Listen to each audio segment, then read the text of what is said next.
नमस्कार। हरियाणा के मुख्य समाचारों के 25 खबरों के बुलेटिन में आपका स्वागत है। आगे बढ़ने से पहले आप हरियाणा के किस जिले से समाचार को देख रहे हैं, अपने जिले का नाम कमेंट सेक्शन में जरूर लिखिएगा। तो चलिए शुरू करते हैं खबरों का सिलसिला। सीएम फ्लाइंग का फैक्ट्री में छापा, फफूंद लगा अचार बेचने की तैयारी थी। टीम ने 10 क्विंटल नष्ट करवाया, सैंपल जांच के लिए भेजे। हरियाणा के भिवानी शहर में बाजार में नकली और घटिया किस्म के अचार की बिक्री की शिकायतें लगातार आ रही थीं। इन्हीं शिकायतों के बीच सोमवार को सीएम फ्लाइंग स्क्वाड ने इंस्पेक्टर आजाद सिंह ढांडा के नेतृत्व में हनुमान गेट स्थित संजय कुमार की फैक्ट्री में छापा मारा। इस दौरान वहां से भारी मात्रा में खराब अचार बरामद किया गया। करनाल में धोखाधड़ी का आरोपी गिरफ्तार। हरियाणा के जिले करनाल में धोखाधड़ी के आरोपी को पुलिस ने गिरफ्तार कर लिया। आरोपी ने अपने रिश्तेदार से 4.50 लाख रुपए लेकर फर्जी ज्वाइनिंग पत्र दिया। इसके बाद 1 महीने की सैलरी भी डलवाई, लेकिन विभाग ऐसी किसी भी भर्ती से इनकार कर दिया। जब पीड़ित ने आरोपी से पैसे मांगे तो आनाकानी करने लगा। इसके बाद पुलिस के पास मामले की शिकायत की गई। पुलिस ने तुरंत कार्रवाई करते हुए आरोपी को गिरफ्तार कर लिया। कोर्ट परिसर में हाई वोल्टेज ड्रामा, आपस में भिड़े ससुराली और मायके वाले। हरियाणा के फतेहाबाद शहर में कोर्ट परिसर में सोमवार को दहेज प्रताड़ना के एक मामले में हाई वोल्टेज ड्रामा हुआ। लड़का और लड़की पक्ष के लोग आपस में भिड़ गए, जिसमें लड़की और उसके भाई को चोटें आई हैं। घायलों को नागरिक अस्पताल भर्ती करवाया गया। वहीं कोर्ट परिसर में हो रहे इस तमाशे को देखकर आसपास के लोग इकट्ठा हो गए। पुलिस भी मौके पर पहुंची और मामला शांत करवाया। हरियाणा सब इंस्पेक्टर भर्ती परीक्षा को लेकर प्रदर्शन। हरियाणा स्टाफ सिलेक्शन कमीशन कार्यालय पंचकुला के सामने सब इंस्पेक्टर भर्ती परीक्षा की मांग को लेकर प्रदर्शन किया।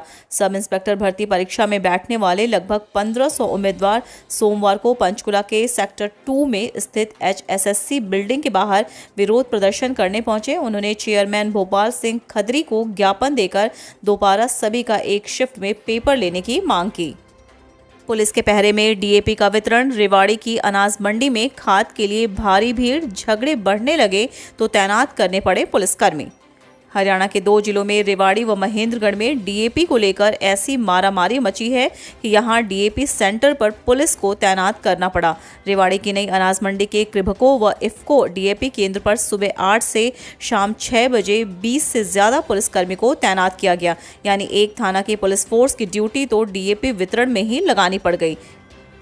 पुलिस के खिलाफ प्रदर्शन। घोगड़ीपुर नहर से मिला था सौरभ का शव। परिजनों का आरोप, हत्या को सुसाइड बताकर कार्रवाई नहीं कर रही। प्राइवेट अस्पताल के कंपाउंडर सौरभ के परिजनों ने सोमवार को शहर में प्रदर्शन करते हुए सचिवालय के बाहर धरना दिया। परिजनों ने पुलिस प्रशासन के खिलाफ रोष जताया। परिजनों का कहना था कि डॉक्टर सौरभ की मौत को आत्महत्या बता रहे हैं, जबकि उसकी हत्या की गई है। उन्होंने सौरभ के साथ काम करने वाले एक युवक पर शक जताया, लेकिन पुलिस ने उचित कार्रवाई नहीं की। रणजीत हत्याकांड में राम रहीम को उम्र कैद। डेरा प्रमुख के साथ चारों दोषियों को भी आजीवन कारावास। रणजीत सिंह हत्याकांड में अदालत ने डेरा सच्चा सौदा के प्रमुख राम रहीम समेत 5 दोषियों को उम्र कैद की सजा सुनाई। इस केस में राम रहीम के अलावा बाकी 4 दोषियों के नाम जसबीर, अवतार, कृष्णलाल और सबदिल है। पंचकुला में CBI जज सुशील गर्ग ने राम रहीम पर 31 लाख रुपए का जुर्माना भी लगाया। बाकी चारों दोषियों पर 50-50 हज़ार रुपए का जुर्माना लगाया गया। रणजीत का बेटा बोला, पिता की जंग पूरी हुई, 19 साल बाद भी पटाखों की आवाज डराती है। डेरा प्रबंधन कमेटी के सदस्य रहे रणजीत सिंह की हत्या के मामले में राम रहीम समेत 5 दोषियों को उम्र कैद की सजा मिली है। रणजीत सिंह के बेटे जगसीर सिंह ने इसके लिए लंबी लड़ाई लड़ी। कोर्ट का फैसला आने के बाद उन्होंने कहा कि दोषियों को सजा मिलने से उनके पिता की जंग पूरी हो गई है। दैनिक भास्कर से बातचीत में उन्होंने पिता की हत्या के बाद के वक्त की आप बीती बताई। जगसीर सिंह ने कहा कि उन्हें दिवाली के पटाखों तक से डर लगता है। पटाखों की आवाज़ उन्हें फिर से खौफनाक मंजर याद दिला देती है, इसलिए 19 साल से दिवाली नहीं मना पाए। हरियाणा पंजाब में रेल रोको आंदोलन खत्म। रेल पटरियों से उठे किसान। हरियाणा और पंजाब में संयुक्त किसान मोर्चा के आह्वान पर सोमवार सुबह 10 बजे से शुरू किया रेल रोको आंदोलन शाम 4 बजे खत्म हो गया। किसान रेल पटरियों से उठ गए और ट्रेनों की आवाजाही भी शुरू हो गई। 6 घंटे तक किसानों ने रेलवे ट्रैक बाधित रखे। किसान लखीमपुर खीरी में हुई हिंसा में किसानों की मौत के बाद गृह राज्य मंत्री अजय मिश्रा के इस्तीफे और गिरफ्तारी की मांग कर रहे हैं।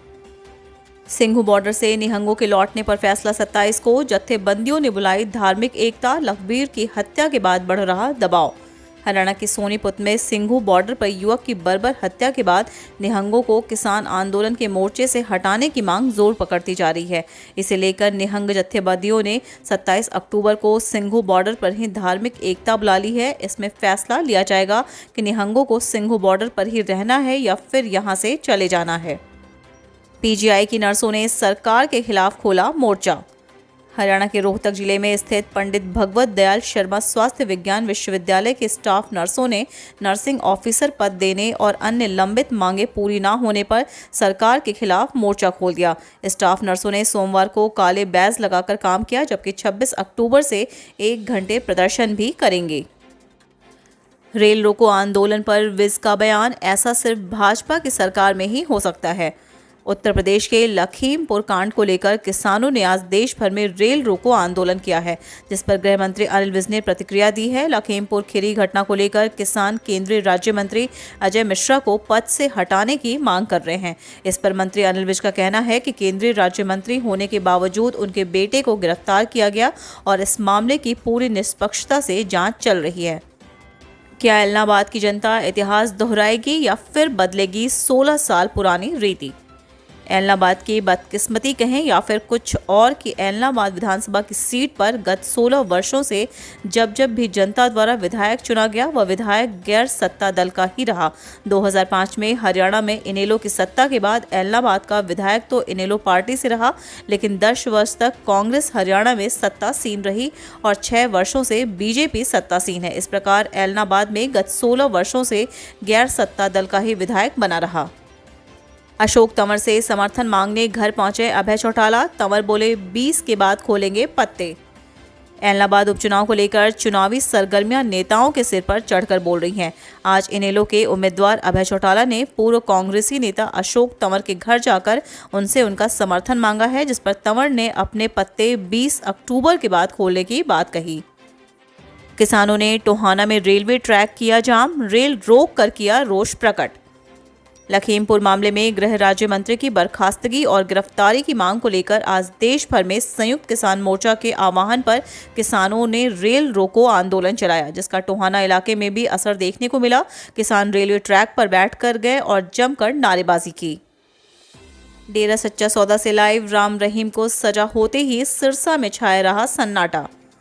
डेरा सच्चा सौदा प्रमुख गुरमीत राम रहीम सिंह को रणजीत सिंह हत्याकांड में उम्र कैद की सजा सुनाए जाने के बाद डेरा मुख्यालय में सन्नाटा छाया हुआ है। पूरे दिन डेरा प्रेमी सीबीआई कोर्ट द्वारा सुनाए जाने वाले फैसले को लेकर नजर बनाए हुए थे।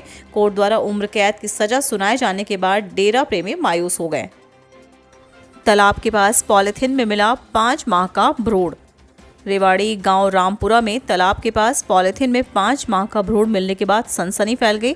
सूचना मिलने के बाद रामपुरा थाना पुलिस ने मौके पर पहुंचकर भ्रूण को कब्जे में लेकर मामले की जांच शुरू कर दी है। हनी ट्रैप में फंसाकर व्यापारी से 15 लाख रुपए मांगे, गन पॉइंट पर बनाई अश्लील वीडियो। कोसली थाना क्षेत्र में एक महिला द्वारा अपने 7-8 साथियों के साथ मिलकर कपड़ा व्यापारी को हनी ट्रैप में फंसाकर 15 लाख रुपए मांगने तथा अपहरण कर गन पॉइंट पर सोने की चेन, लॉकेट, पर्स व गाड़ी की कागजात छीनने, महिला के साथ अश्लील वीडियो बनाने तथा कुकर्म के बाद घर के पास छोड़ने का मामला प्रकाश में आया है। मौसम की जानकारी। बारिश ने करवाया गुलाबी ठंड का एहसास, किसानों के माथे पर चिंता की लकीरें। अभी परिवर्तनशील रहेगा मौसम। उत्तरी भारत पर बने मौसमी वेस्टर्न डिस्टर्बेंस सिस्टम व पछुआ हवाएं और बंगाल की खाड़ी से आने वाली पूर्वी हवाओं के मेल से हरियाणा में कहीं कम तो कहीं मध्यम तो कहीं तेज बारिश के कारण सोमवार को आसमान में बादल छाए रहे। उत्तरी पर्वतीय क्षेत्रों पर हो रही भारी बर्फबारी की वजह गुलाबी ठंड का एहसास होने लगा है और शीत ऋतु के आगमन भी शुरू हो गया है। वहीं परिवर्तनशील मौसम ने किसानों के माथे पर चिंता की लकीरें खींच दी हैं। हरियाणा में नहीं है कोयले का संकट, खपत से ज्यादा बिजली है प्रदेश में। हरियाणा के बिजली मंत्री रणजीत सिंह चौटाला का कहना है कि प्रदेश में कोयले का संकट नहीं है। प्रदेश में कोयला पर्याप्त मात्रा में उपलब्ध है। देश के दूसरे हिस्सों में कोयला संकट बेशक है और पंजाब में कोयला संकट की वजह से बिजली के कट लगाने की बातें भी चली, परंतु हरियाणा में कोयले की स्थिति बहुत बेहतर है। हरियाणा में एक दिन में 14,000 मेगावाट बिजली देने का ठेका है। आज प्रदेश में 6,800 मेगावाट बिजली की खपत हुई है और अभी भी 7,200 मेगावाट बच गई है। स्वास्थ्य मंत्री ने सीरो सर्वे के तीसरे राउंड की रिपोर्ट की जारी। लोगों में पॉजिटिविटी दर 76.3% मिली। हरियाणा के स्वास्थ्य मंत्री अनिल विज ने सितंबर महीने में आयोजित कोविड-19 सीरो सर्वेक्षण के तीसरे राउंड की रिपोर्ट जारी की, जिसमें राज्य के लोगों में सीरो पॉजिटिविटी दर 76.3%, शहरी 78.1% और ग्रामीण 75.1% पाई गई, जबकि पहले राउंड में 8% तथा दूसरे राउंड में 14.8% पॉजिटिविटी दर पाई गई थी। इस मौके पर उन्होंने सीरो सर्वे के तीसरे राउंड की रिपोर्ट की पुस्तक का भी विमोचन किया।